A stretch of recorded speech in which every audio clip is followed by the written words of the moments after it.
So we are live. I'm gonna Alright. say we are live. Good evening, good evening, good evening. Welcome to Fuck Your Feelings, the show. I am your host, Rob. This is my co host, Toshiba, and we are here every Thursday night at 9:30 Eastern Time, doing our best trying to change the conversation around Black relationships. How do you think we're doing, babe? Uh, we're growing. And we're like again, we've been at this for about a year. I think we're doing what we're supposed to be doing. And as I've mentioned many times before, this is pretty much like our therapy. So it's cheaper than 250, 300 an hour to get therapist. So I'm all here for it. No, really, I think this is become a part of our relationship that it helps. Some people disagree with it. Some people don't think we should be putting our business out there. Some people, I don't really even think we put our business out there like that. We're gonna talk about every second of what goes on in the house. We're actually trying to figure out ways to add, give a bit more visibility because we have a lot of funny moments around the house and Yeah, stuff they like miss that. out on more You just back. miss on me kind of shutting this crazy woman down, and if not, she will just. But let's be honest, fellas. Like that, isn't that kind of the natural state of most relationships? Is the woman is trying to see how far she can go, and you have to enforce the line. Is that what we're doing? That's kind of how relationships go. That's your nature as a woman to try to get the most that you can get, and I have to be like, no, no, no, no, no. Yes, he's very Matumbo. If you're a ball fan, you'll know who Matumbo is. So in this household, Rob is very Matumbo. You got to come in there dunking, like no layup, no layups, no layups, no soft stuff, no weak. And she tries it, and occasionally, it works. You can't just be um what's the word I'm looking for? You can't rule with an iron fist like as a guy. That women ain't looking for that either. You know what I'm saying? You got to make little concessions, but you can't make big ones, fellas. Like that's really is that am I wrong with that? No, you're right. And as a woman, you have to trust that your man is leading you in the right directions. For instance, this is not the outfit I was going to wear tonight. I had on another outfit. I always do an outfit check with Rob. And let's just say he did not like the outfit I was going to wear. And I didn't complain. I said, okay. And I changed it and I put this outfit on. Yeah, It's just that okay. simple. There's nothing to. I think I give her a lot more leeway than what my again, I'm sitting here in a suit and tie. Um, my but when again, she's expressive. She dresses a certain way. It's not my place to try to change that. But again, it's that outfit That was a earlier. little much. I would thought that was a little over the line. So I was like, yeah, just I don't really like that. And I didn't say you need to change it. I was like, that's you because she asking me question like, can you see my panties? And I'm like. That's probably not a good outfit if you have to ask that I think you're question. gonna share all of that. Well, I'm just saying though, like for real though, but like ladies, I know y'all be thinking, yeah, this is fire. And dudes is like, yeah, it's fire when you're looking for somebody to Yeah, so I had to do a temperature check because I was just like, it's a little. And again, if he's again, I agree. You give me a lot of creative space to be me. And so if he says it was a no, there's nothing for me to question. I mean, It's a no. the question itself, like I said, that was kind of a self-answering question. Like, if you have to ask that, you probably err on don't wear that. And so I erred on the side not to wear it. He left the room and I changed and Yeah, I she came found something upstairs more in a appropriate different and, outfit. something So more of what we expect from like the boobs gonna be out, bro. Like certain stuff I just gotta deal with. But I think like that's that. Like I'm not. No offense, but I'm not from Islamic background. Like I don't feel like it. To feel like I got a handle on my situation. I need to shut you down. Like nah, man. Like I said again, like we were talking last week. Like I know when I step away out of the room, dudes are going to use that as an opportunity to try to step towards her, and it is what it is. Not, if I don't feel like my place is legitimate, then that's on me. And so we have respectful cooperation in our relationship, and that's what we like to call it. And so it kind of leads into our topic this week about, why men want feminine women. That's definitely something that I wanted to discuss. And it's based on an article that I read, and they made some really good points. I'm also going to read from my book, No Handouts for Black Girls, that I wrote, I published almost 2 years ago, where I talk about my own experience with coming into the concept of owning my femininity and recognizing how powerful that is. And then we are going to talk about, the powers of a feminine woman in her man's life. I'm just tuning in on my No, phone that's so I okay. can see the comments. So also. again, we're going to go through a couple of things. So first, we're going to go through 6 reasons that men want feminine women. And as I put in the title, it's not what most people think. And then I'm going to read a part of my book where I talk about the importance of femininity, especially among Black women. And then we're going to talk about the powers of a feminine woman in a man's life. That work for you? Yeah, I didn't do anything to prep for this episode, so I'm just kind of going with the outline that she has presented us with. So again, my book is beside me. If you do not know, I wrote a book called No Handouts for Black Girl. I'm a self-published author of currently 8 books, all available on Amazon. The Sienna series, which has a 6-part series, and then it has the full all 6 parts in one book. And the book I'm going to be reading from, No Handouts for Black Girl. And I am coming up with a new book based on our show and our relationship called Fuck Your Feelings, A Journey to Imperfect Love.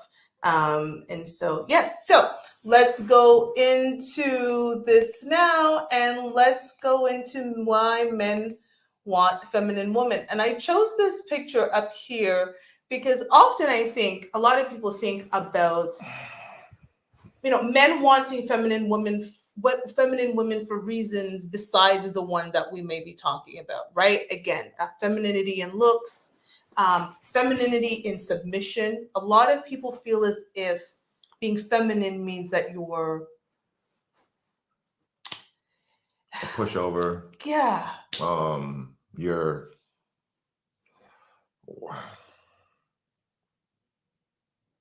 just I think like a slave. You have no voice, you have no power, you have no influence, you have no authority, and like that's like saying the vice president ain't nobody. Yes. Right. Exactly. She's not the president. But she does have the vice power. president isn't the president. But yeah, they have a lot of power, and they act in the president's stead when the president is attending to other things. Correct. And so again, femininity has been, I guess, in the last couple of decades, has been seen as a very negative thing. They always refer to women of olden days, and well, why would I want to be a woman of olden day? Because they were slaves to their husbands, and they didn't have voices, and they were depraved, and all of these things. And so we wanted to go into this and talk about some of the reasons men want feminine women again. And I'm going to talk about my book with respect to why the strong Black woman concept is stopping us from being with the men that we want. And so these 6 things, I need to make sure I give a shout out to the person who wrote the article that we're taking these points from, and it's Matthew Coast, and he's got a website called, before I stop that, commitmentconnect.com. So this is from Matthew Coast, commitmentconnect.com. And let's start with the first reason, babe. I'm going to read it. Being feminine is about being a good receiver. Now, a lot of people will take that and run with it. So I actually can read what he says about that. But before I go into that, you can comment on that. But I will read what the article says about being a good receiver. I mean, but I think that's a great place to start as a basis of femininity. Feminine energy isn't giving, that's masculine. Plug, outlet. I'm gonna just leave it there. Go ahead. Please elaborate on that. You can't just say plug, outlet and think people are going to know what that is. The outlet powers all the devices, but the devices plug into the outlet. The outlet don't plug into anything. That's correct. The outlet is a receiver. Correct. That's the basis of it. But it's become like all of the electricity is in the outlet. Correct. The device is your phone. When you that's what are you looking to do when your phone is going down? You want to charge it, and you You got to got plug your it charger, in. and you're looking to plug it in. Somewhere. Correct. You know what I'm saying? So you're talking about the power of femininity in so many ways. I don't know why that became like a bad thing. Yeah, or like no, it's the yin to the yang. It's perfect. So I'm going to go into what the article says about this, and he says, flirting, being expressive, and being enthusiastic. All of these qualities make you a good receiver. When men give you attention, you accept it graciously. You enjoy the effort they put forth and reward them for it. You respond with your words and welcoming body language. They work harder, they get more attention from you. They feel the attraction more, and so the cycle goes on. The same effect that positive mothers have on little boys is the same effect that feminine women have on grown men. Ooh! It's the same thing. Ain't that a word? Say that again for them, babe. I'm just saying the same, you know, when you see a little boy light up because his mother is giving him positive reinforcement, that's the same way grown ass men light up when a feminine woman is giving them positive reinforcement. It makes us want to do more. It makes us want to go get more. It makes us want to be more. It makes us want to all of that. Now he should have that same energy regardless. Mm-hmm. But it's a multiplication effect, you know. Absolutely. You take any number, you add a multiplier to it, you get a bigger number. It's greater. It is greater. Women are the multiplier. And so what that looks like for us ladies is when a man actually gives us a compliment, instead of brushing it off, it's saying, oh my God, thank you so much. I really appreciate that. You know, you made my day. And you just made his. Thank you. It's not the, oh yeah, I know I got a man, like all of that's a lot. I can't even sustain that for a long period of time, to be honest. That is a lot. It costs us nothing to be nice. It costs us nothing to say thank you. Why, you know, I take my daily walks. Almost every day on my walk, I get a compliment from somebody. Thank you so very much. And I usually have headphones on and I can see people talking to me. So I'll remove my headphones or I'll stop what I'm watching and I'll take a moment and say, pardon me, I'm sorry, I didn't hear that. And they'll respond back to me. And I just say thank you and keep it pushing. And it's like, that's like, where'd that energy come from? Like, get away, don't talk. Where'd that energy come from? I don't know, but I think it's rooted in when women started saying men ain't shit. Okay, but like let's hop to New York City for a second. I was thinking of New York. That's the jungle. Home of the catcall. Why do dudes in New York catcall? Because women don't listen otherwise. They don't respond to niceness. They don't respond otherwise because they do respond to the catcall. Maybe not the Wall, you know, maybe not the Wall Street woman, but a lot of women. The Yonkers girl does. Yeah. The squeaky wheel in the jungle don't get fed. That's very true. So again, men adjust to what works. So that guy that's all braggadocious and confident, that doesn't mean he's actually that. But it gets he got at least one woman to believe that. Agreed. So to me, that attitude of is because you dealt with that guy off of a cat call and realized it wasn't nothing but an ultra perm. And then you got feelings about any man that moved aggressively towards you as far as, hey, what's up? I'm very interested in you.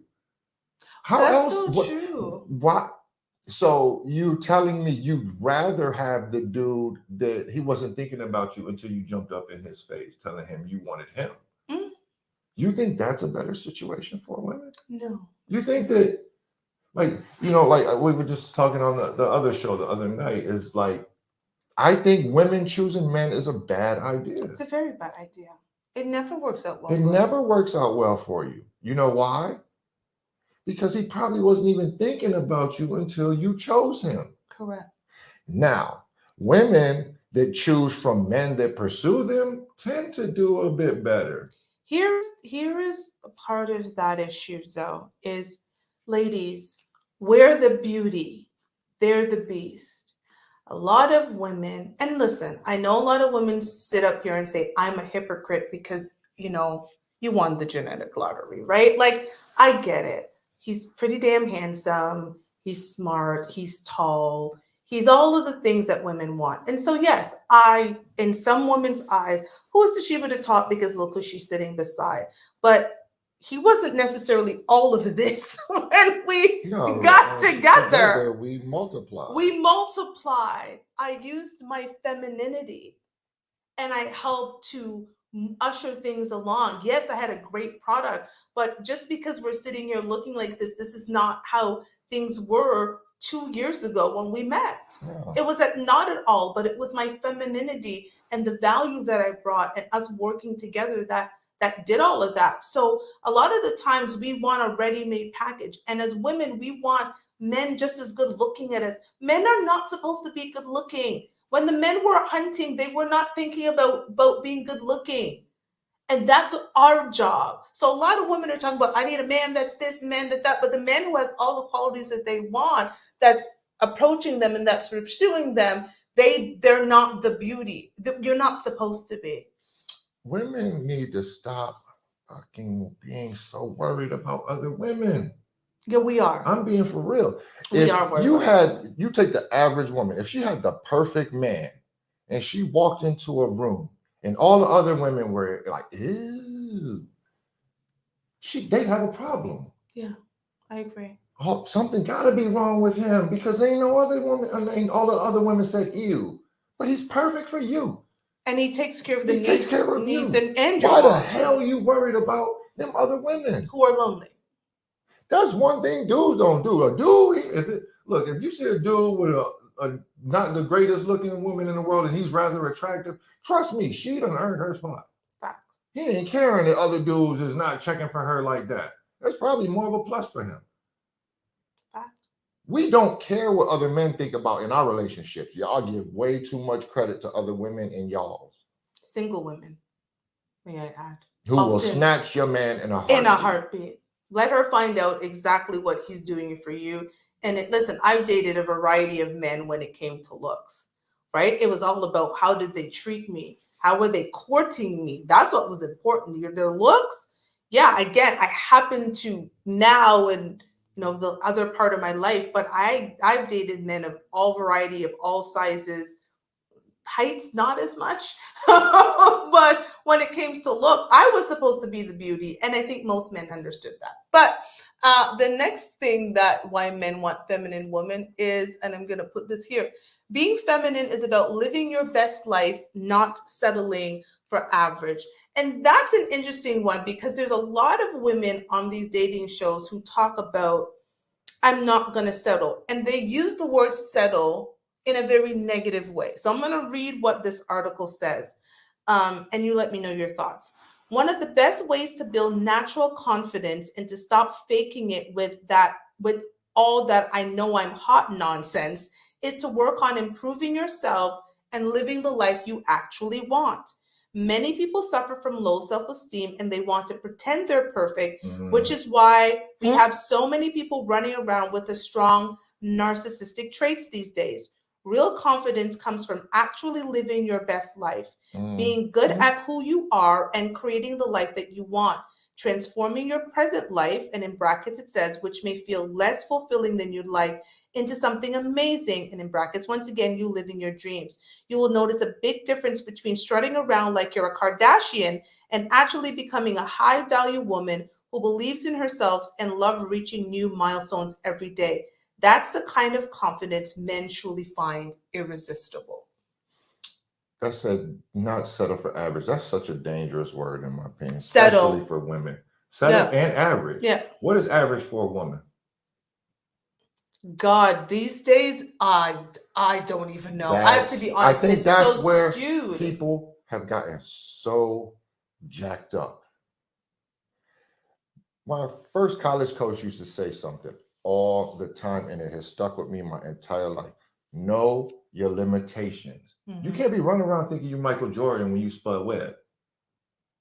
You feel me? I feel you. You have to know your limitations, your abilities, your skill. Your average starts with you. But you notice. So if you're so your average. So say you take Your average is your coast, your Mhm. minimal effort. You're just Mhm. getting by. Mhm. Dudes tend to be okay with that. I've never met men. Let me say not men. Most women tend to want to operate above their average. That's what he's talking about. But your average is for you individually. It's not based on anyone else. That was my point. Basically, he was saying it's about you being your best. Your best. Not best based on what everybody else is displaying. Like you know me, I'm always setting my goals based on me. Not what everybody else is doing. It's how can I push my own limits to go beyond my own expectations, not what other people. Because it's funny, Treyanne said to me today, she's like, you actually get bored not doing anything, and so that's Most why women you're do. constantly Y'all damn like doing drama. something. Y'all, like it's we not the call it drama, but but no, for y'all me, need she was something talking about my going work on. ethic, about when I was explaining to somebody, all the stuff that I was doing, and the person said, you're doing a lot, and I was like, I am. Because in my mind, I'm not doing a lot, right? Y'all In my need to mind, have I'm like, oh no, I need something to be doing more. going But this is on. not based on everybody else, because based It's on based on everybody you. else's standards, I'm doing a lot. So again, when he's saying that, it's about your best, not based on somebody else's best. And how dare you determine what average is for someone else? If you're going out there and you're being the best Robert and I'm being the best Toshiba, that's confident, because you don't need outside validation. And so I might have changed that to talking about being feminine is not requiring outside validation. No, that's another thing that we were gonna get to ultimately soon. Is like women have almost been kept away from having to deal with their individuality. Like now, especially when you look at these younger girls, especially, they can't go to the bathroom by themselves. They can't go to the store they can't be out in public by themselves. And that is such a bad thing, because it's like you're always looking, every time you make a decision moving like that, you're sitting over there for this girl who may or may not really be a true friend to you, on how she's thinking about it, on how she feels about it. Is she approving of this? Is she disapproving of this? Y'all want to talk about everything. Y'all want to examine everything. Y'all want to go. And I think a lot of stuff you just have to deal with between you and him. Here's what I was going to say. I was going to take it in a different direction. A lot of women are carbon copies of other women. Oh, look at man. That's why almost all girls look the same these days. All girls go for the same look. Right? The same BBL. And even when they try to get the same everything outlandish, it's either hair color, crazy body modifications, or that's why you had like the girl from the UK. Some people going so stupid far, like you trying to dye your eyes and put on crazy contacts and all this stuff. But ultimately, it all comes down to is like, man, none of us is that special. None of us. And being feminine is being confident in who you are. Now, not being delusional. A lot of women are running around in a lot of delusion. Yes. Ladies, because I'm going to get to another part about being feminine that's important. But there's a lot of delusion. I'm not saying being delusional, but I'm saying being confident in the woman that you are and being the best version of yourself. That is attractive. That is feminine. Men like that. Go ahead, babe. Outfit you were going to wear, if you would have posted, all of the women would have been like, fire, sizzle. And all the men would have been messaging you like, why the hell do you have Toshiba on in that outfit? Or not even that. Or they would have just been straight trying to get at you because it looked like a thirst trap picture or something like that. But it's no wonder that women really struggle with honesty, because y'all are not honest with each other. Men are pretty honest with each other. We don't actually like spending time with men that aren't honest with us. That's very true. We don't enjoy it very much. And again, now every dude ain't gonna tell you every single thing going on with him all of the time or nothing like that. But man, when you start feeling like a dude is just lying at the flip of a coin, like you don't want to be around him. That's difficult. Okay, so the next one, we want to go through these as quickly as possible. Here we go. Being feminine is to be interesting, to be intelligent, be better than average, and take pride in it. So again, I'm going to expand on that. He said, I don't know where the stereotype came that men despise smart women. It's not true. In fact, every billionaire guy out there falls in love with someone better than average. That is someone intelligent, someone successful, and someone motivated by the desire to do good in the world and improve the quality of life for us all. Men are fascinated by women who think like that. The problem may be that smart and successful women are sometimes not very feminine and push men away without realizing it. But if you can figure out how to come across as feminine, a man will notice. In fact, he will be gaga over you in no time, now that he feels you when he's around you. Make it a point to talk about interesting things, important subjects that matter, and have fun with it. Being more feminine with a man does not mean waiting for him to direct the conversation and worshiping him every hour of the day, which is how a lot of women see that. Instead, if you want to be interesting to him, be interested in what he has to say and have interesting things that you say. More to the point, you value his opinions and his ideas. That's what makes him feel masculine. That's what makes him feel needed. That's what real feminine essence is. The desire to interact with men and bring out the best in them. Remember, when you get the chance to push him into his masculine and step into your feminine, this push into those roles creates a passionate dynamic between the two of you. You know what that made me think of is the game of chess. Because in my head, there's only one feminine piece on the board, the queen. Mm-hmm. All the other pieces are men. Mm-hmm. And where's the queen start out? Standing right next to the king. Correct. In a good relationship, he values your perspective. I can agree to that. He will ask you about people, places, things. He will want your feedback to either reinforce or expose where he might not be seeing. Correct. In his own perspective. We do that all the time. Yeah. Yes, I know that. That's what I'm saying. We not challenge, because that's an extreme scenario where he's really he's really not seeing something and you just have to say, babe, you're not. That's going to be rare. Mm-hmm. But what I'm saying is, coming to America, whatever you like. Whatever you like. How you going to help me rule a kingdom? If it's whatever you like. Whatever you like. Bitch, I'm trying to see what you think. But that's the misconception for a lot of people about the new age feminine woman.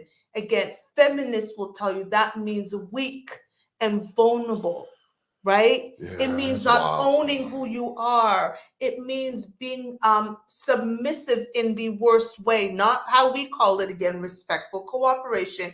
It's being the submitting, weak shell of yourself as a woman, right? That's how femininity is being described, and it's actually being dismantled in such a way that women who are feminine, now we're being called pygmies. Yeah. And you know what else that whatever you like is? Whatever you like. It's fake. He's like, that's not real. It's not. I don't care how you were groomed for this. I don't care what they talk. You're still a person. Correct. And you have your own thoughts and you have your own imagination. So there's value to that.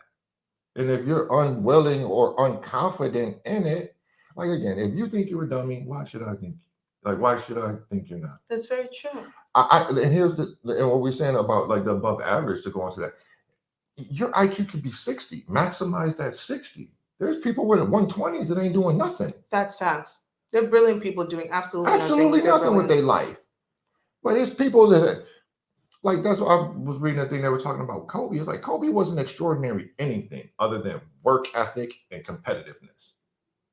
And he maximized that. He became a great. And he maximized that. Maximize what you have to make you better, and it will automatically actually make other people around you better. Attracted to you. And yes, right? Like I maximize. And other people, it's easier to play with good players than bad players. That is fact, right? Like there's a lot of things that are not great about me, but the things that are great about me, I try to maximize them and then help other people to multiply it so they become better.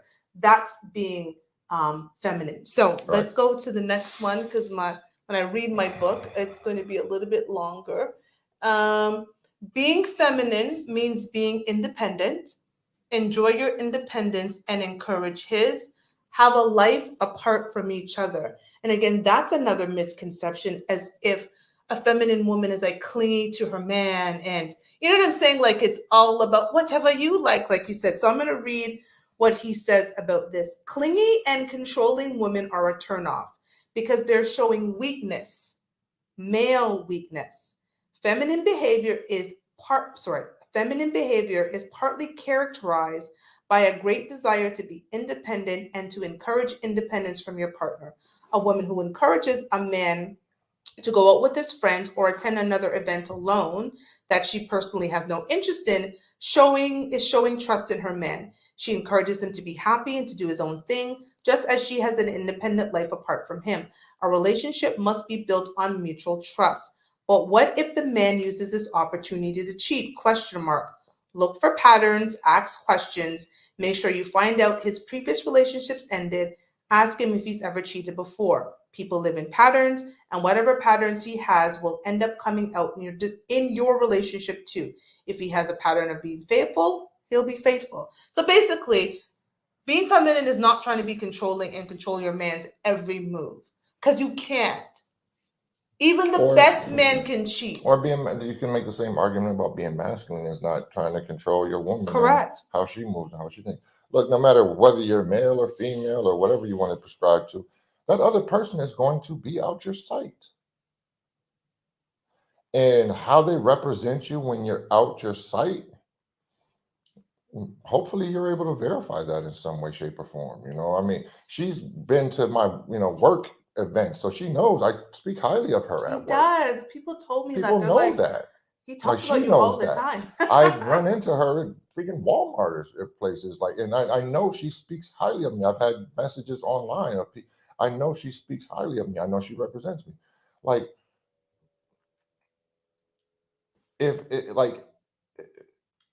that doesn't really inspire cheating.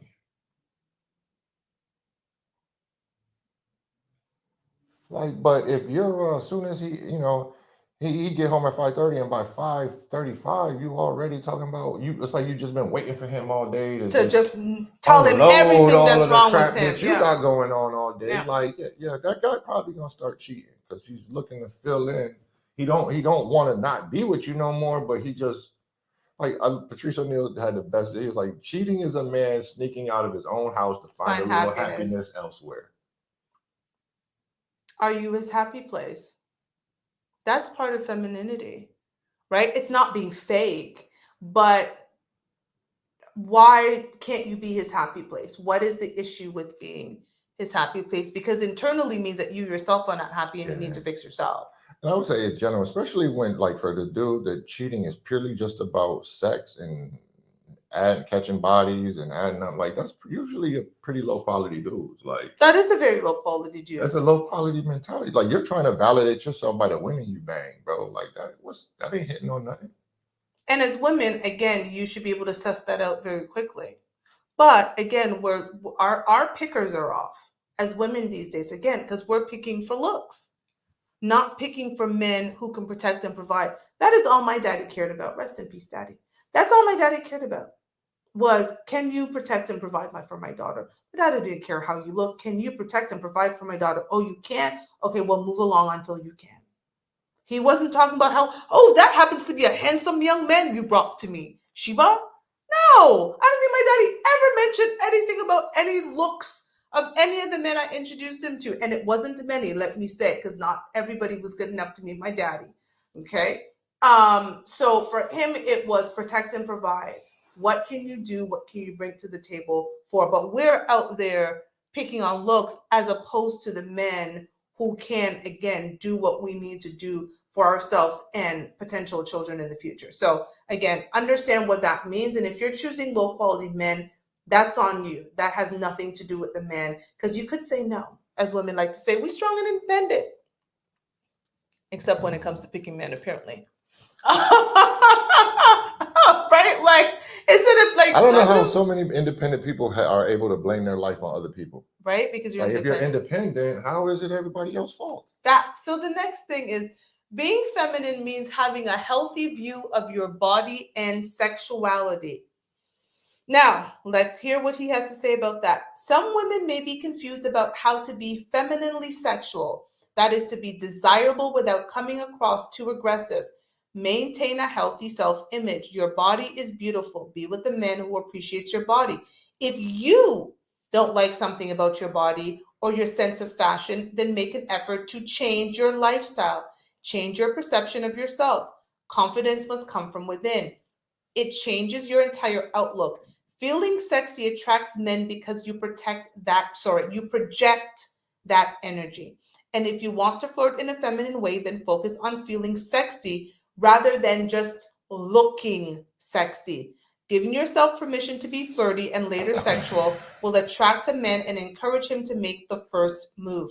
Remember, being feminine is not a throwback to the old days when women had no choices in their lives. It's about focusing on your own self-improvement, becoming the woman you want to be, and lastly, understanding what men want.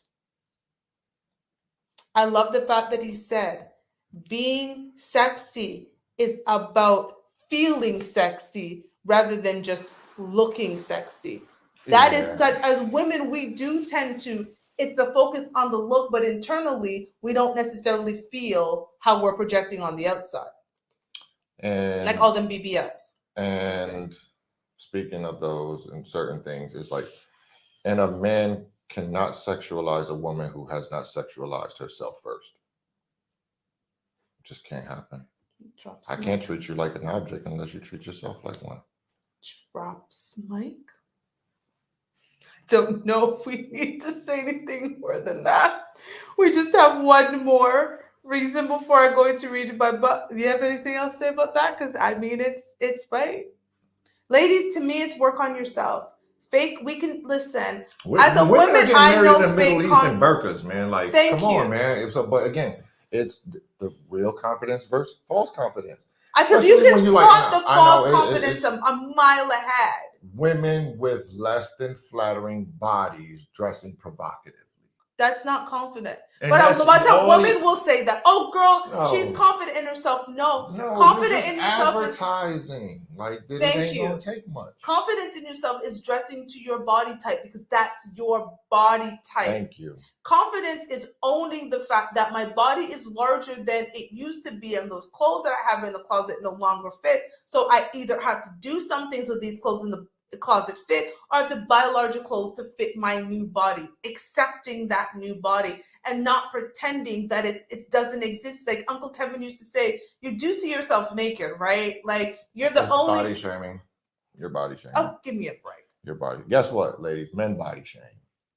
We do it to each other. Well, some of your bodies are a shame. And if y'all watch this show enough, you know that we are both fans of shame. Shame can change. Bring shame back. Shame changes socially unacceptable behavior. Correct. And so the last one, and actually the most important one of all of these reasons why men want feminine women, and I'm going to go into it. Being feminine means understanding what men want, and it's not sex.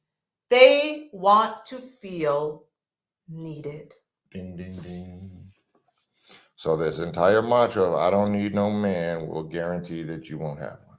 Or you have one that's looking for a place to stay or looking to gain something from you as opposed to add something to your life. So we're going to add what he says to that. The best way to be feminine and attract attention from men is to learn how to make a man feel desired, wanted, and needed. His masculinity and how he thinks others perceive him directly affects his confidence and happiness. Rather than insult guys or mock guys thinking they like the challenge, focus more on making them feel good about themselves. Boost their ego and let them feel energized just talking to you. They will remember that for sure. Remember, a man won't remember everything that you say or that happens between you, but he will remember how you make him feel. I said, bringing it full circle earlier.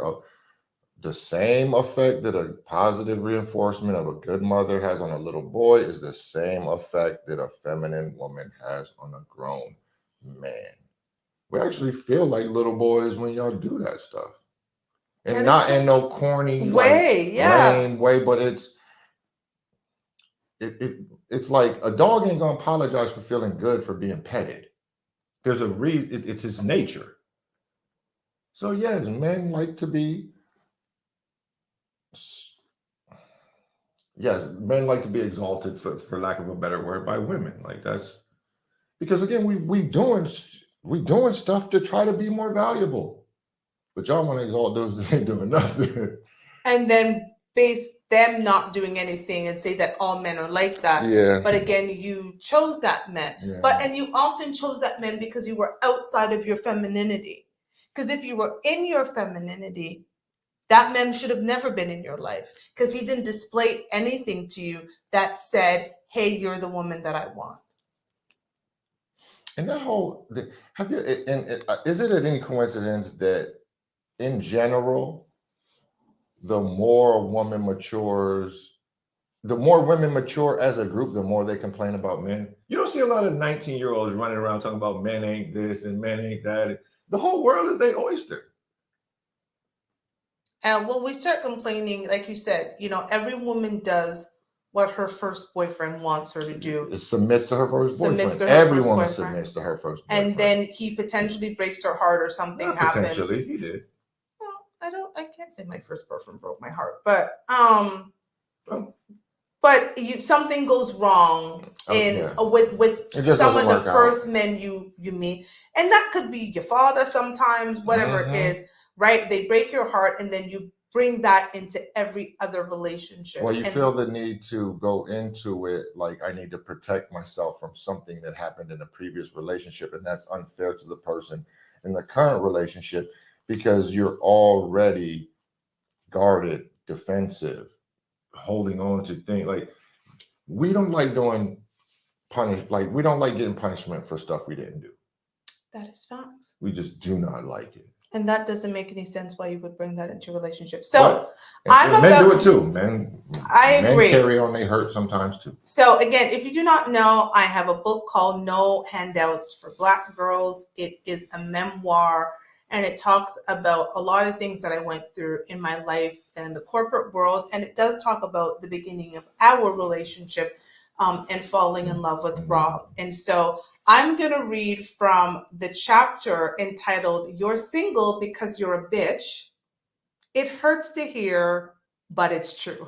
So this is part of that. So I said, during my journey of therapy, meditation, and minding my own business, I learned a vital lesson. And since we're now besties, I'll pass it along to you. If you are a straight woman and you're looking for a straight man, no straight man wants to date another man. Say what now? This is what we look like when we show up drenched in our I don't need a man, I'm a strong Black woman, masculine energy. There is such power in femininity, and it took me almost my whole damn life to figure this out. Now, just like I think my man is fine, because I was talking about him, I think the same damn thing about myself. Come on now. You saw the picture of me on the back of the cover. Here you go. You have to admit your girl is BAD. This badness has allowed me to pick, choose, and refuse who was worthy of my time. So there I was in all of my badassedness, dating it up like nobody's business, thinking I'm killing the game. All I had to do was open my DMs or my popularity rating on the dating apps to see I was MVPing this dating thing. I was being asked out left and right, being offered trips to the Caribbean, dining at some of the nicest restaurants in the city, mine and whichever one I happened to be visiting. The men came from all walks of life, from athletes and street pharmaceutical engineers to CEOs. I prided myself with being able to move well in the streets and the boardroom, which made my dating pool much wider than most. I was feeling myself. You couldn't tell me I wasn't the entire package. That is until one day someone came right out and told me I wasn't all that I thought I was. Apparently, while I thought I was killing the game, it turns out I was being demolished by it. I was repelling men much like lavender repels cockroaches. I was bad, all right. Bad at recognizing, even though I looked good on paper, as one of the men I dated so eloquently advised me, that didn't mean shit if my attitude sucked. Say what now? Being BAD in my mind didn't mean shit if I was putting out signals that the men I wanted weren't attracted to. This was yet again a punch to the gut moment. I was like, what do you mean? My attitude is excellent. I'm great. What the fuck are you talking about? Exactly. After my initial shock and anger wore off, I eventually relented, admitted he was right. What made him so special for me to take his statement to heart? Well, he represented the type of man that I could see myself settling down with. He checked most of the things on my list, and the ones he didn't were minor. And here he was telling me that I wasn't it. I could have discarded his comment and him, but he had shown himself to be someone that wasn't easily discarded. It was a few weeks before we spoke after that, but once we did, I was ready and willing to hear him out. When the conversation was over, I had to admit he was right. Damn, I wasn't great. My attitude did suck. Merely being fine just wasn't enough.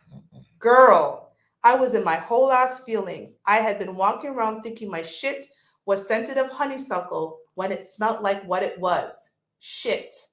And most of the men in my life hadn't bothered to tell me or were presumably okay with the smell because I didn't fit into their long term plans.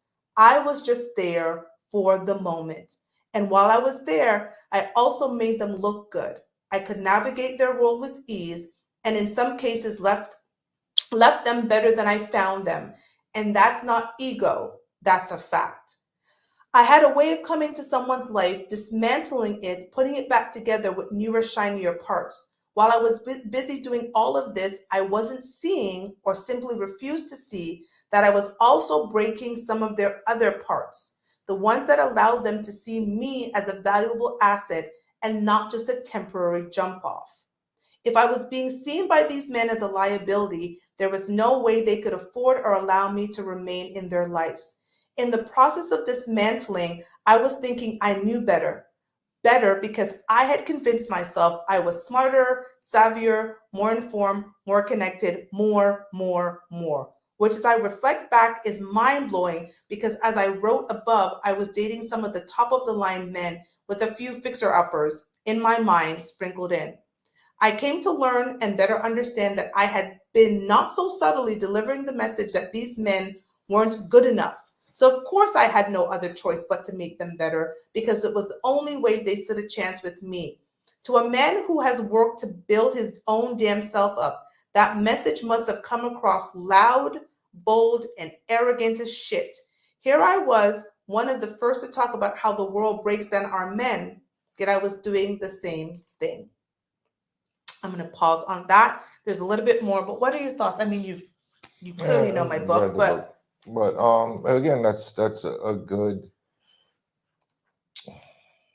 That's actually what accountability looks like when you it's tough because, like you said, it was a initial shock to the it's a system. punch in the gut. It was like, what are you It's talking fucking about? Like, great. women don't like hearing their limitations, what they can't do, what they're not good at, what they should leave alone. And if we're honest with ourselves, the men who do tell us that are the men who actually care. Because like I said, there were plenty of men who would have never told me that because they never saw me as long term. I was a temporary jump off.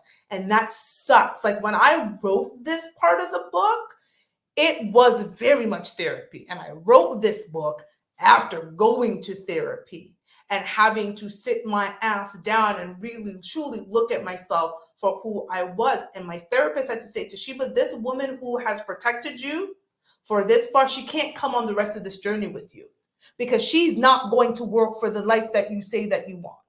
Mm-hmm. So sit her ass down, tell her a goodbye, write her a goodbye letter, leave her there, but she can't come with you on the rest of this journey. Yeah.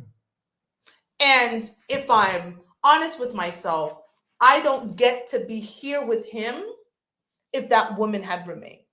Oh yeah, and I'm not like telling to my own horn, but I was in the almost exact opposite place. I had been through some experiences where I was just like, yo, I'll never go through that shit again. Like I tried, again, that happy wife, happy life, like on a certain level, yes, absolutely. Like you can't be dogging your woman. Like that's not what we're talking about. But being with a woman who is not concerned about your happiness, that ain't it either. Like, that ain't it either. And especially from her perspective, she don't care that she's the thing that's making you unhappy. That's, you got to cut that out your life. Facts. So I'm going to continue. Thank you for that, babe. I'm going to continue with this part because now I start talking about you. Okay. The boyfriend said something to me one night as we talked about our respective past relationships. Sometimes a man wants to come home and tell his woman, we're going to the moon, and have her say, okay, baby, what time are we leaving? He's not trying to hear you say, boy, what you know about going to the moon? When did you become an astronaut? Your ass left this morning to go to work and now you come up in here on some bullshit? What the fuck is wrong with you? You high? You better sit your high ass down somewhere. Ain't nobody trying to go to the moon with you. Then after digging into him, you kick him a bit harder by picking up the phone and calling your best friend. Girl, this man over here talking about we going to the moon like we got going to the moon money or he got astronaut experience. I can't deal with him today. At first, I laughed writing that scenario. We have seen it in our movies and sitcoms so many times. But I stopped laughing when the realization hit me. I have been guilty, also very guilty of being that woman. A woman who would have never gotten to experience a real kind of love had I not made a change. I would not have been able to love or be loved by him before. The kind of love that if he tells you we're going to the moon, I ask, how much time do I have to pack our damn bags and get us ready to ride that rocket ship? I could have never written that shit a year ago. Quite frankly, the alpha female in me feels fucking ridiculous writing it now. Yet it's the truth. It's how I feel right at this very moment. It may not be what I think if I end up hurt, but I've committed to getting in touch with my feelings, and I mean every word. There is real power in true femininity. It is an innate power, one we are given from birth. As women, we are powerful not because of what we produce, but what we are capable of creating. Just like the sperm has to swim to the still egg in order to produce life, a man who wants you will swim to you when you are drenched in your full feminine energy. The energy running around being a strong Black woman has robbed us of experiencing. I recognize being a force in a corporate world or work-related environment generally requires tapping into our masculine energy, the part that requires us to be assertive, independent, take no prisoners, bold, and direct. Yet, when we take those parts of us home or into our social settings and they become all we showcase, trust and believe they don't work there. Women and men have qualities unique to them. Trying to embody the qualities of the other doesn't work, and it will never work. It will never hit the mark in the way we hope it will. In this age of feminism and girl power, we have been fed mixed messages about what true womanhood looks like. What was supposed to be a fight for equality has somehow been turned into a chant of, I don't need a man, I'm bad all by myself. No longer is it okay for men to open doors for us, pull out our seats, pay for dinner. Actually, what is that one about? I don't know about you, but I expect if a man asks me out that he pays. Why in the world would I be expected to pay for him experiencing the pleasure of my company? Now, I'm about to say something which may rub some of you the wrong way. However, if you've reached this far in the book, it's likely it won't be the first time, and I trust you'll be fine. The feminist movement was not made for us. Sis, stop. Stop listening to white women who could not walk or run a day in our Nikes without tripping and falling on their asses, then crying, oh, the white tears. I'm tired of the rhetoric that women want to be equal to men. As women, we possess exceptional qualities. They don't. Qualities we should see as complementary to theirs instead of incompatible. Our uniquely feminine qualities allow us to see and think about things in ways our men don't and weren't meant to. There is a reason that when a child is hurt, they run to or ask for mommy first and not daddy. In our purest form, we grow whatever we take in, then birth it. Our energy flows in a way that when someone wants us, they will step up and do what is necessary. Simply, we were designed differently than men. It's time to stop pretending we aren't. Our strength is far different from men's. It is a force of attraction that pulls people to us, not pushes them away. The world and our community desperately need not women striving to be equal to men, but women recognizing the power in our differences.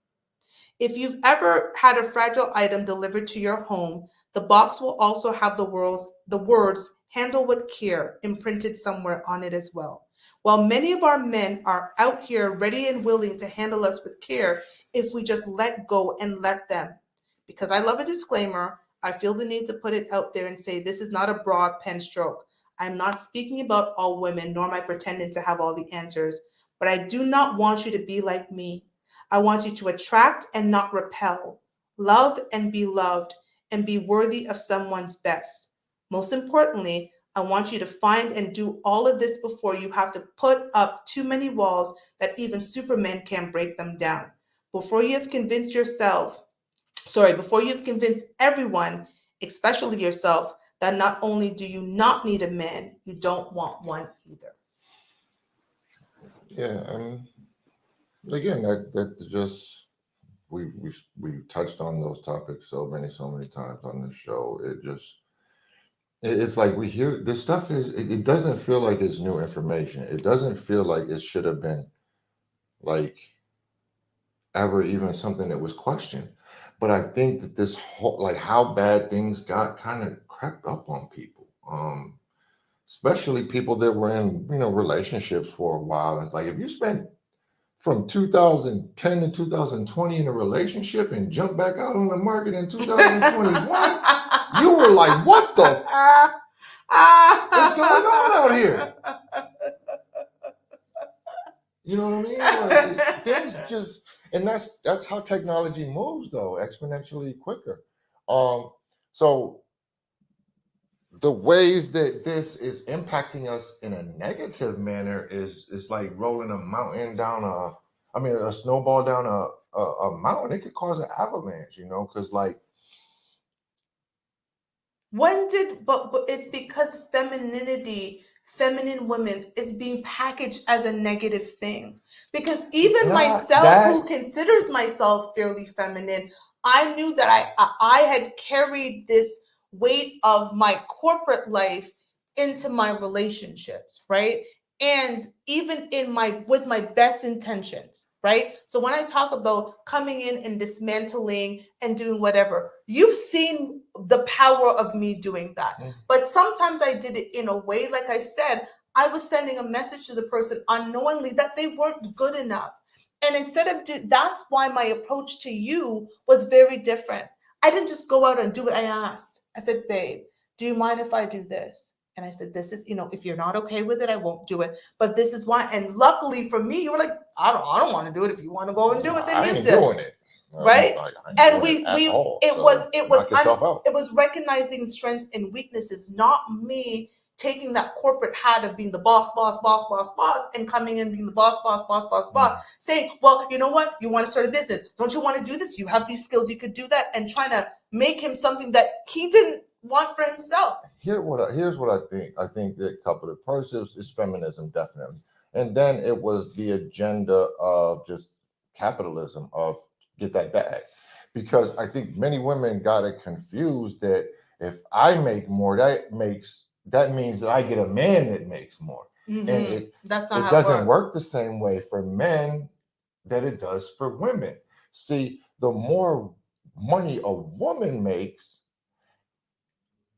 you think, yeah, I'm going to get a man that makes more money. But that's not, because the more money a man makes, he doesn't think he's going to get a woman that makes more money. You know what I mean? Nor does he necessarily want one. No, nor does he want one. It doesn't matter to him at all. But to Miss, I make $250,000 a year. She wants a $350,000 a year man. What you? Because you want a man of status, of stature, of someone doing something. But and a man wants a woman who's about him. Like Giselle, Tom Brady's wife. She's running around with the jiu-jitsu coach, and that's going to be cool until she realizes, I got to look this up. Pay all the bills.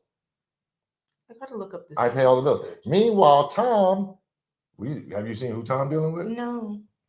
Tom came up. Tom Brady came up from Giselle Bundchen? Is that even possible? He got a new Giselle. It's not possible to do better than just What's her name? Blanchett. Veronica something? I don't know these white people. So now I'm gonna Man, look it I'm up. telling you, man, time came up, man. And I think that's another thing that pisses off women is like, yeah,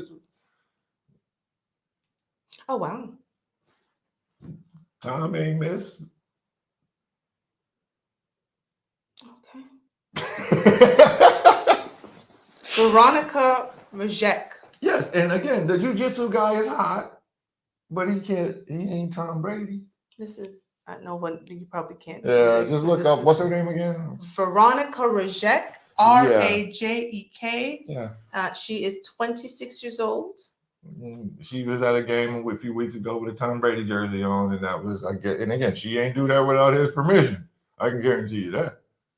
I mean, yeah. I mean, that's the picture right it. there. If Giselle wants a divorce, Go be with the jiu-jitsu guy. And again, Tom, I'm not praising Tom for screwing up his family, because I do blame him more than her. And just from the public understanding of it is that, bro, at some point you got to put your family first. You know what I mean? And you can't renege on retirement, but so many times before the woman is gonna start really, really feeling a certain kind of way. And I'm gonna play devil's advocate. Giselle sacrificed a lot. I get that. I'm gonna play devil's advocate. Okay. A little bit. I was having this conversation actually with someone, right? I was talking about you and Tran, funny enough, and talking about second careers, because as we know, you are in your second career, right? And as a professional athlete, most professional athletes do not make a career past 40, right? It's very few professional athletes. Especially if they're not financially motivated. Exactly, right? That are going to have a career beyond 40. I'm not quite sure how old Tom Brady is, but he's somewhere way past 40. He's like 44 now. Okay. So let's say he retires at 45. And assuming no issues, Tom could live on to be 85, right? So he could have another 40 plus years on this earth where he could have been married to Giselle and had children and grandchildren. So understanding that, I get it. Because trust me, I was the one who was like, I get it. He said he was going to retire. He came out of retirement like 5 days later, and she's sick and tired of it. But the reality, the lifespan for his career was only this much left. Maybe a year or two Tom Brady would have. And then he would have had this much potentially left of his life, you know, unless he got some CTE or something else going on. But he had a very wide... Here's the thing, though. Them kids growing up don't care about your career. And I get that. And I get that. That's what JJ Watt just stepped away. He could have played another 2 or 3 years potentially. Maybe not at the level he's used to playing, but he still would have been a serviceable NFL player. Some of the things he was talking about was, yo, man, like, so you can blink and your kids are teenagers. And I get that. And I completely get that, because kids are clearly important. I've made sacrifices for my own daughter in my career. My daughter told me to quit a job that kept me away from her. I actually went and quit it. Another job, quit that job. So I completely get the importance of that. But football season is like 18 weeks. Now, I get they have training camp. So let's say half a year, daddy's working. The other half of the year. No. Okay, so I'm football telling you, the season life ends of a in professional January. athlete. Yes, speak of on average, you get about 2.5 to 3 weeks where you don't have any commitments. I mean, 2.5 to 3 months where you don't have any commitments out of the year. Okay, the average person. You take, but it's spread out differently, because you Monday through Friday and or whatever. I'm not. Again, I get it. I'm yes. The career is finite, but so is the window of, like, you only get so many Christmases. You know, you only get so many Thanksgivings, and football season takes that away. You can go on the road with daddy.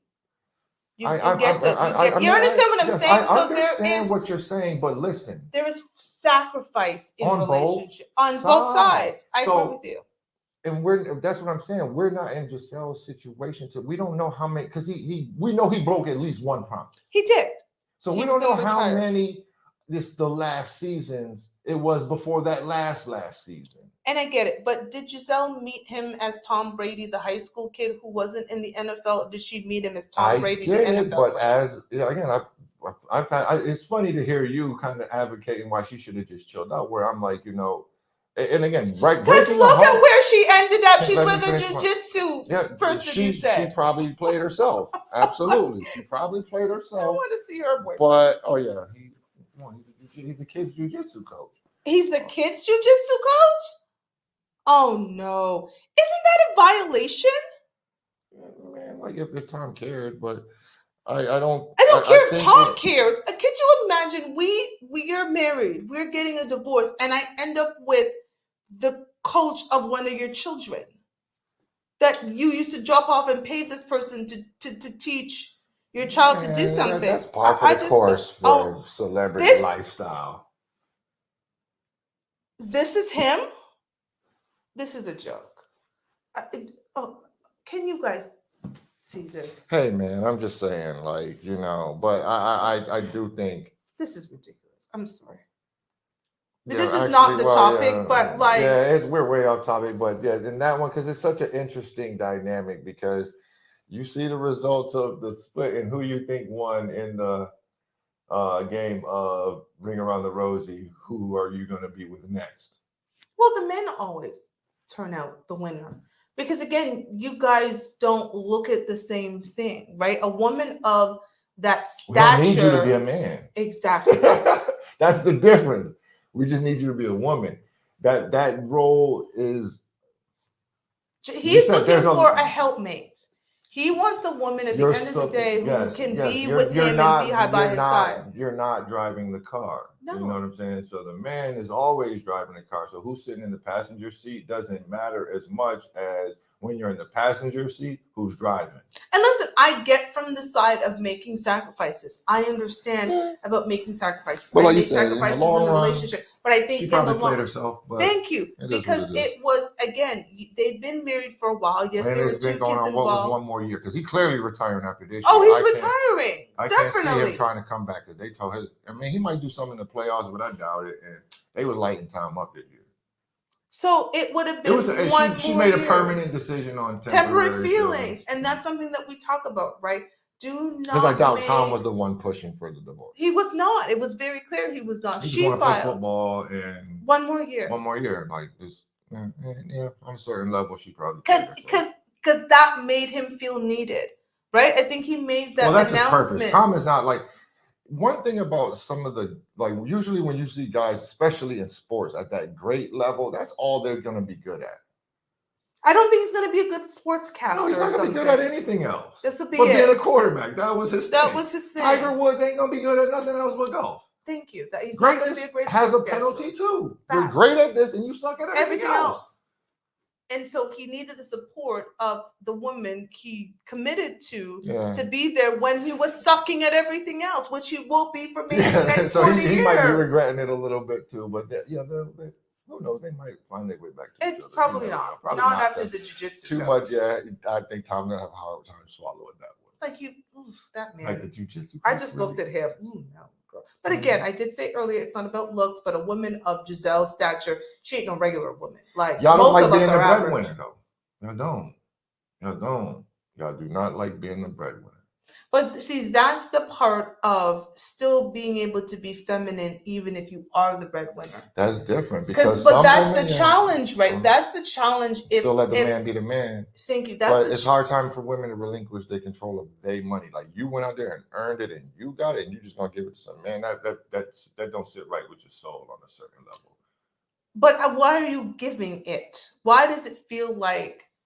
Or and maybe your that's the issue. Yeah, maybe why your does it emotions feel aren't really aligned because we'll give an example. We'll give an example. So this week, Rob heard about a stock, and told me about the stock, and I was at home and I had looked at my phone. I looked up the stock.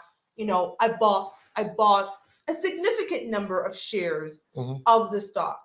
And the next day, the stock was already rising. It was, like 5 cents above. It wasn't, significant, but it was like 5 cents above what we bought it for. But I bought a few hundred shares. And so again, 5 cents multiplied by a few hundred shares, you're seeing some climb. So then you sent me a message and you were like something about to the effect of kind of good job, babe, that you bought the stock. And I was like, it's not my stock, it's our stock. Right? We are building a life together. If this stock hits money, am I going to take it out and say it's my money? Well, we've made this money. It's I wouldn't our even trip, but like I think stock. that's how you're happier. Is I think women tend to be happier when their money is auxiliary. Like they're like the. Please don't you assume that people understand what some of these. I think women are What is happier auxiliary? when they feel like whether they contribute $10 or whether they contribute 1,000, it has no bearing on the household running smoothly. No, I like that. Yes, I think most women do. I appreciate that's why y'all that. like. That's why y'all like. That's why y'all don't need a lot of money. Grandma used to have a few bucks in her bra, and she was cool with that. And she'd give you for candy. And to she go was to the store. cool with that. She'd give you take out the money. She was cool with that to go buy your candy at the store. You know what I'm saying? Great grandma net worth might have been $100, and she was okay with that. But now we're being told that in order to be strong and independent, we need to have our own. And listen, Rob knows mad money. I don't even, that's what they call it, mad money. I don't recommend anyone being wholly dependent on a man. I have mad money, but it's also money that just in case ish happens, there's a contribution to be made, right? That's why I have my money gets to go to investments and gets to go to savings and gets to go to certain things, right? Like I don't make a significant amount of money right now either. It's not like I'm balling out of control, but because I'm not in a position where I have to worry how these lights come on, right? I can push some of that aside and really focus on the things that I need to focus on. And that's important. So again, that is that understanding. Like if you're in a relationship, but that I think part of that is part of being in your feminine is also knowing how to date with intention. Right? I think that that's important because if you're bringing your feminine energy, a lot of men are, again, you're attracted to that. It's a pull, right? My energy is pulling you towards me. And if you're being pulled towards me, I am in my place to say, listen, this is what I'm looking for in my future. Do you want the same thing? Right. And here, I think, again, we have our demographic, we have who we speak, but I think that's where it really comes to changing the conversation around Black relationships. Is it more important to have that attitude of dating with intention when you're 40 or when you're 20? 20. Thank you. But so often you have more mature women telling younger women, go up there and do your thing, girl. Have your fun and have your little hot girl summer and all that. And that's terrible advice. It's terrible advice because you don't come out of that hot girl summer unscathed. No. Because y'all can cap all y'all want. No woman sleeps with a man she doesn't want to keep her. We do that. Stop it. All of this, I have the one night stand with the guy I don't like. He's just hot. Like, no. If that dude got down on one knee after that one night stand and was like, I can't see my life without you. I want you to marry me. You haul ass to the fucking chapel with that dude. And that's the funny part. Like I hear those things and I'm like, that's stupid. It's such cap. But if I really like you, I don't want to mess it up, so I'm gonna make us wait. Okay, sure.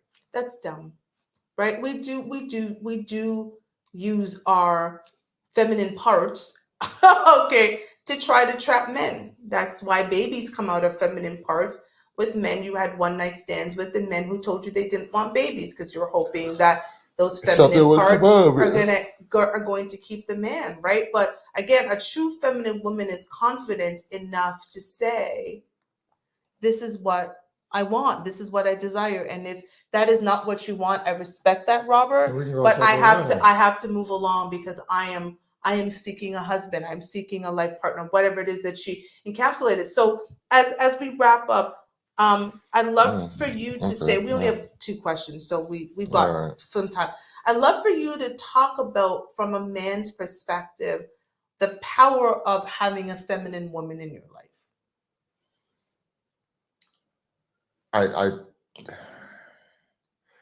To me, I think why it helps and why men and women are so good together is because a man on his own has to worry about everything. Mm-hmm. And we don't worry about sometimes things that we should be worried about, like this condition of the home, maintenance, cleaning. Like a feminine woman allows a man to delegate. It allows him to play to his strengths and stay away from his weaknesses. It allows all of that. Like if this dude is really good at um finances, but he's horrible at budgeting, then he can say, look, I'm gonna bring in the money and I'm gonna let you, here's the bills. I'm going to allocate this to you, and I need you to make sure all the bills are paid on time. I know houses that run like that. You know what I'm saying? Because he's focused on other things. I can't be worried about the Cox bill is due on the 3rd and stuff like that. I need you to be worried about that for me. For us. Mm-hmm. One of the most important skills a leader will ever learn is how to delegate, because you can't do everything yourself. You have to have people around you that you trust and believe will get the things you need to get done. Correct. That's the CEO. Correct.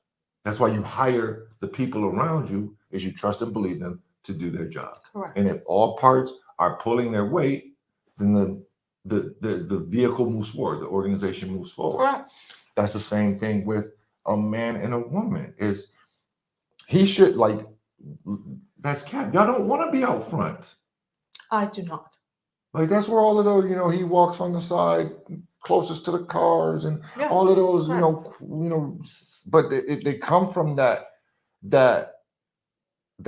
place of whatever hits this family should hit him before it hits you. Correct. Again, because it's God, you, me, and the children. That's why when you walk, you're on the outside, I'm in here, and the children are beside me. And here's the thing, why it's also really, it's the same thing as with children, is you cannot protect something that you don't have authority over. How can I protect you if you do what you want to do? You cannot.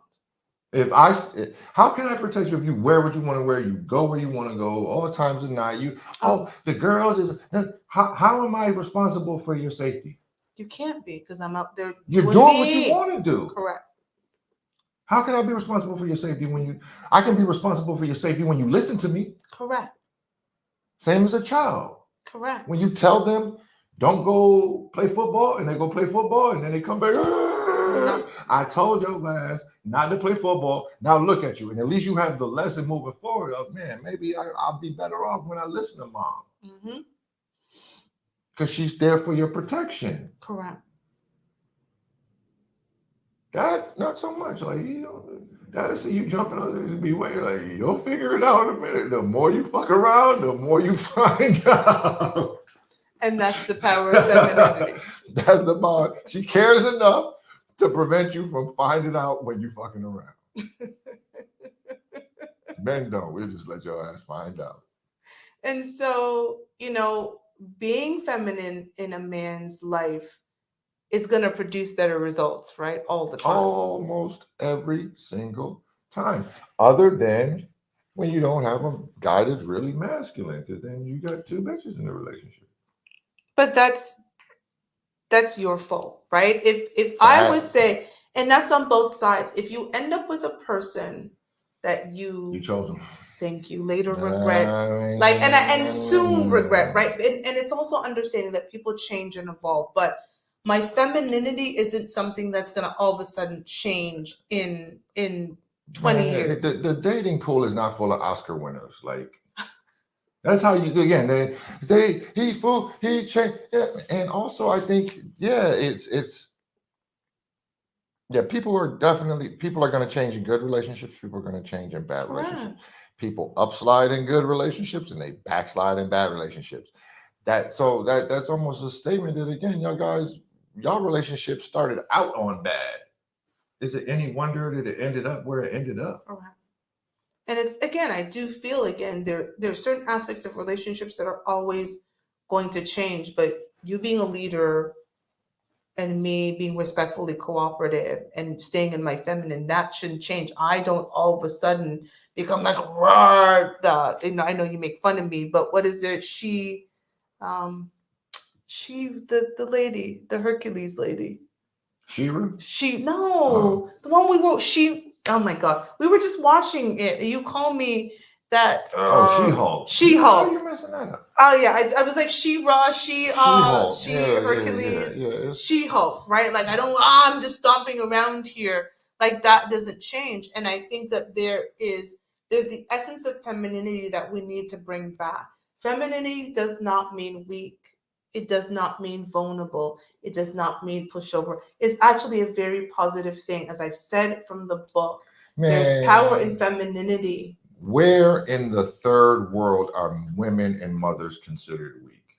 Like I said, when you go to more impoverished places, people default back to gender roles. Very much so. Survival is more dependent on it. Absolutely. You know what I'm saying? You take away capitalism. You take away in grocery stores and Sprouts and all that other shit. Oh. Like you don't have that. You have to go to the fish market and watch them. He got to go hunt. Yep. And she cooks what he catches. Correct. But where in the third world are women considered weak? No. Women are considered the strength of the community. And I'm from a third world country, and yes, we are. Everything goes back. There is a respect level that, trust me, I grew up in a third world country, and there's a respect level that you have for the woman, the grandmother, the aunt, everybody. There's there was a real respect for women, and men protected women. They protected the respect of that women. Fun police. So it's not a negative thing. It's not a bad thing. Femininity is not a bad thing, and we need to bring femininity back. But before we go, we're going to answer the 2 questions left in this poll, and then we will move on from there. Oh Lord. How long could a man not bring income in before it starts affecting the relationship? One of the great Black sitcoms of recent history, Insecure, started off just like that, didn't it? Oh, with Lawrence? Lawrence was, how long before Issa got tired of it, was it? It was a couple of years. Yeah. So, and again, they had been together a long time. And I think, sometimes like that was a great show because it just kind of it was a good example of how familiarity breeds contempt. And sometimes, like Future said, bitch, don't get too comfortable. You shouldn't ever get so comfortable in your relationship that you feel like you don't have to try.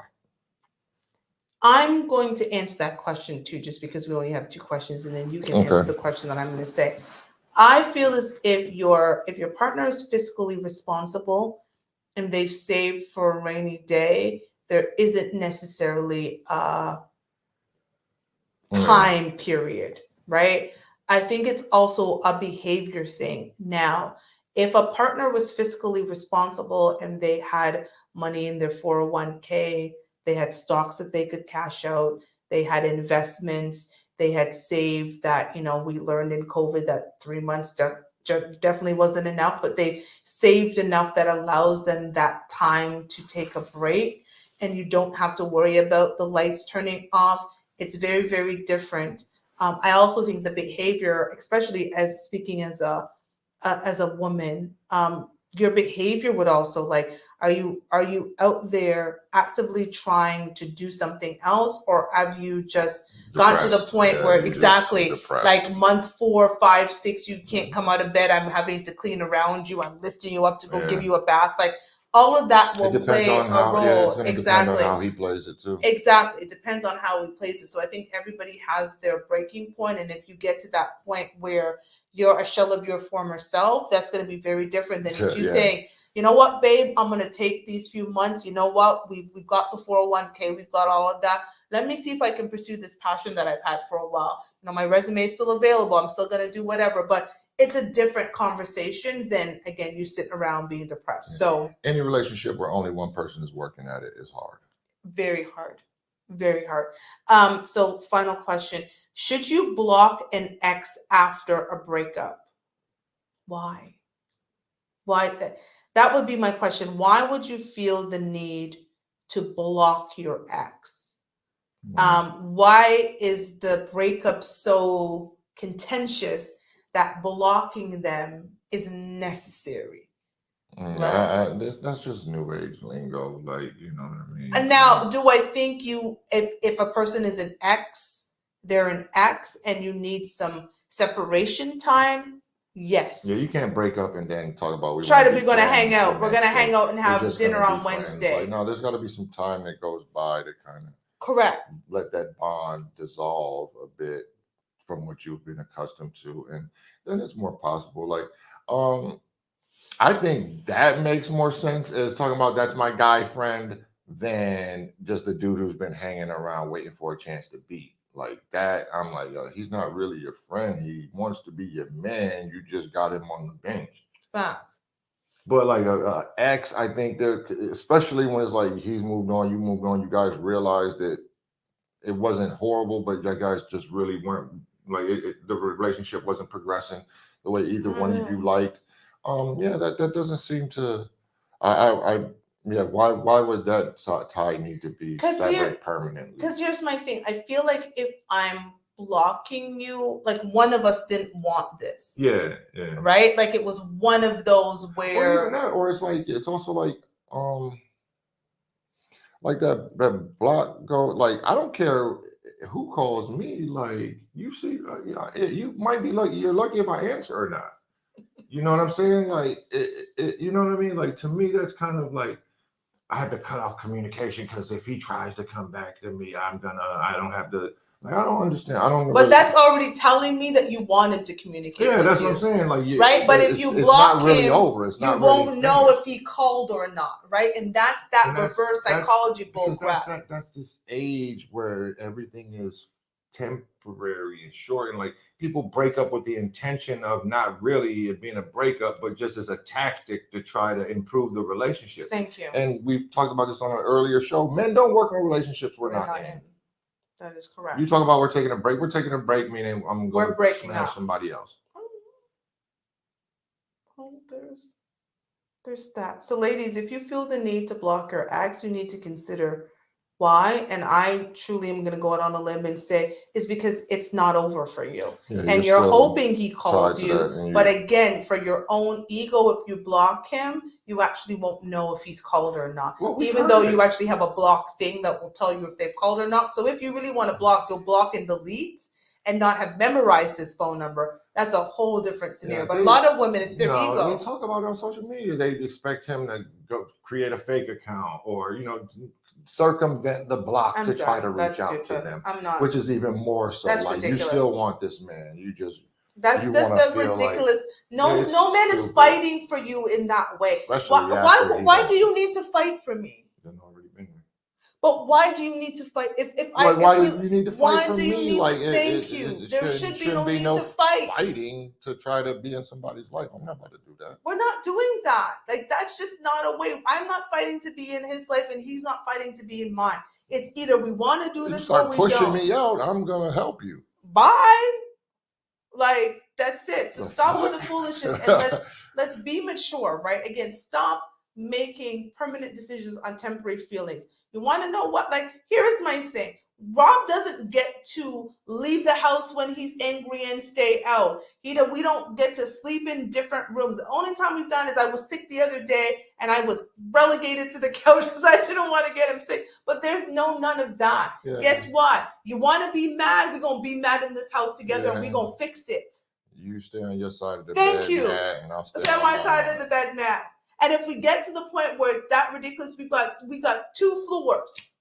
And it doesn't usually. It's just not going, and it's not ever going to happen like that. It takes too much energy to be mad. Thank you. It does, man. It takes too much energy to hold on to bullshit, negative feelings, all of that. Let it go and move forward in your life. And decide what you're committed to. Are you committed to happiness, or are you committed to the commitment of the relationship? That is key. We are committed to the commitment we made to each other to be in this relationship. Anywho, before we go, we have to thank our sponsor, Sorrel and Sage. Make sure you check them out on their Instagram at Sorrel and Sage CA. or their website at shopsorrellandsage.com. If you are following us and watching us on YouTube, please make sure you go ahead, Yes. Robbie, 3 times. YouTube, my favorite audience in particular, hit that like, hit that subscribe button. Every Thursday, 9:30 Eastern time, you can do the time adjusting yourself because we are in Arizona and we do not change time because we are a rebellious state by nature. So as we like to say, bring a little fuck your feelings into your life and into your relationship because it may just make you stay together. And again, we are not couple goals. We're just two people fighting really, really, really hard to stay together. So until next time, until next week, bye. I gotta go feed this man with the lasagna that I made earlier. Peace. See you Bye. later. Bye-bye. Catch you later, YouTube. Thank you, sir.